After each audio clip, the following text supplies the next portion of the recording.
Hello everyone, welcome to Sanmarga classes. ಪರಿಮಾಣಗಳ ಹೋಲಿಕೆ ಈ ಅಧ್ಯಾಯದ 31ನೇ ಪ್ರಶ್ನೆಯನ್ನ ಗಮನಿಸಿ. ಒಬ್ಬ ವ್ಯಕ್ತಿಯು ಒಂದು ಟಿವಿಯನ್ನು 40,000 ರೂಪಾಯಿಗೆ ಕೊಂಡಾಗ ಅದರ ಜಿಎಸ್ಟಿಯು 28% ಆಗಿದ್ದರೆ ಜಿಎಸ್ಟಿ ಬೆಲೆ ಎಷ್ಟು? ಸೊ ಇಲ್ಲಿ ಟಿವಿಯ ಬೆಲೆ ಎಷ್ಟಿದೆ? ಟಿವಿಯ ಬೆಲೆ 40,000 ರೂಪಾಯಿ ಅಲ್ವಾ? ಸೊ ಜಿಎಸ್ಟಿ ದರ 28%.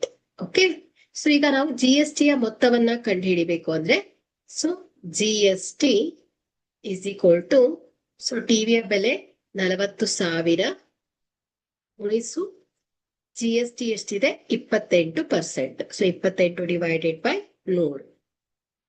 ಸೊ ಇಲ್ಲಿ 2 0 ಕ್ಯಾನ್ಸಲ್ ಆಗುತ್ತೆ.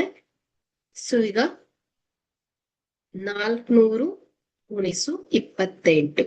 ಓಕೆ, ಸೊ 11,200 ಬರುತ್ತೆ. ಓಕೆ, ಸೊ ಹಾಗಾದ್ರೆ ಇಲ್ಲಿ ಆ ವ್ಯಕ್ತಿ ಪಾವತಿಸಬೇಕಾದ ಒಟ್ಟು ಜಿಎಸ್ಟಿ ಮೊತ್ತ 11,200 ರೂಪಾಯಿ ಆಗಿದೆ. Thank you.